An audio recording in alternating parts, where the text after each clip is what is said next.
I am completely worn down as I make my way back to Nam. I have no idea what time it is, but I'm guessing in not too many hours away. If anyone is coming, they will regret they ever messed with the hometown of the Phantom Ninja. My traps will not be enough to stop any major invading force, but it will make advancing quietly a real challenge. Some strike severe into the hearts of whoever is coming, and possibly thin out their numbers a bit. Already before I go over the ridge and see Nam, I could tell something is horribly wrong. There is a bright green glow emanating from the town, and I know what it is. As I fight my way through the unsettled crowd which has gathered outside the city hall, my fear grows. Cole is in there, and the bright green glow which beam out of the windows is blinding. Pained cries can be heard from inside. I tell everyone to stand back as I put on my phantom samurai mask on. Its visor shields my eyes from the light. Only myself, Jiran, and my father knows about me being the Phantom Ninja. But this is more important than keeping a secret identity. People are startled as I step up to kick open the heavy doors, enter and slam them behind me. Even with my visor down, the light is overwhelming. It takes me a few seconds to adjust and locate Cole. He's on the makeshift bed we'd made for him, tossing back and forth like getting shocked with high voltage. His screams of pain shred air, and his scar convulses and strokes violently. It looks as if he is trying to force itself onto his face. I grab him and call his name as loud as I can pinch his arm. I shake him vigorously. I slap him across the face. I run, get a pitcher of water, and watch my efforts be in vain. I cannot wake him up. I stand back in horror and watch Cole is fighting his scar, and he is losing. I have no idea what will happen when he does, but I fear the worst.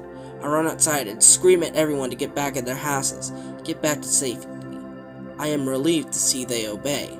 I turn and walk back in. The least I could do is try. Wake up, Cole! Wake up!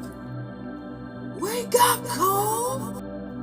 The words are a faint echo in my head, but I cannot wake up. Trapped in my bone cage, I have tried everything, and my arm hurts from pinching. I have tried to activate my earth punch, but my scar rift hurts too much when I do it and I back down. Below me, I see what must be several hundred skulking gather. They are not very organized, and it looks like kindergarten kids trying to perform some stage play they don't quite understand. Still, the skulking strength is in their numbers, and Klaus seems to have them highly motivated. I wonder what promises he has been giving them, and whether it is something he will actually honor. I go over the parts of his plan he gloatingly revealed to me. Yes, he has several hundred people, the missing villagers I presume, ready to march into Nam. When the Edo power has built up in the buildings, the rift on my face, which is a doorway to the departed realm, will rip open and allow deceased Edo sorcerers and their acolytes back into Ninjago to take over the bodies of the villagers. Phew! And then some other bad stuff. What part Karloff and the skull can play is not clear to me just yet. There seems to be little use for them except possibly herding the villagers into Nam to meet their end. I shrug it off. Whatever might happen is not important. What matters is that it doesn't happen. I need to find some way for my mind to escape this place. It's weird. I am in kind of a dream, yet I am bound to the rules of my reality. That Edo magic is powerful stuff. I watch as Klaus walks in front of the bumbling Skulkin army. I take some glee in witnessing his frustration. Their lines are crooked, and they keep getting fights amongst themselves to drop weapons. I keep going around and around on the Ferris wheel, and when I'm low, I could see Klaus's annoyance. Several times he raises his arms as if to give some grand speech, and several times he abandons because some random act of foolishness in the Skulkin ranks diverts everyone's attention. Finally, he finds his moment.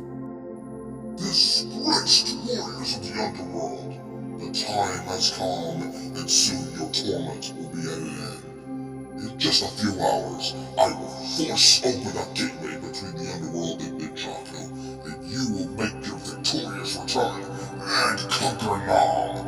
Then I shall use my magic to return you all to your former glory. The Skulkin raise their weapons and cheer. Klaus is a master of manipulation, but there is something here which doesn't add up. He speaks as if he has healing powers, but for what I know, he is all about domination and control. Klaus told me that he would use the villagers as vessels for the spirits of his ancestors. Like how Moro possessed Lloyd, ghosts need to have something to hold on to remain in Ninjago. I was fading because I didn't. Master Yang is being held there by the temple. As I watched the Skulkin cheer their king, I slowly realized what he is planning. He will indeed bring the Skulkin to Ninjago, but not to heal them. They will just be vessels for the Edo acolytes. No redemption, no mending, no glory. Just a piece of material for another long-dead spirit to inhabit. Lloyd is the grandson of the first Spinjitzu master. He was strong, and though possessed, was still able to fight Moro over control of his body. But these Skulkin and those villagers, their souls will be imprisoned, lost, replaced, erased. Something terrible in either case. As I watch them cheer Klaus's lies and their own doom, I feel sorry, even for the Skulkin. I look at the moon. Its pale light makes my head hurt. My hands are big and clumsy, and it's hard to handle the note from the Skulkin. I don't know. It feels so off balance. I feel so off balance. Like I am not quite myself anymore. The orders are to start the march when the sun comes up. It should take us a day's march to reach Nam, and we will attack by nightfall as soon as we arrive. The Skull King writes there will be enough Edo power built out for him to send the entire army of Skulkin to join the attack. My guards are shackling the prisoners together, getting them ready for the march.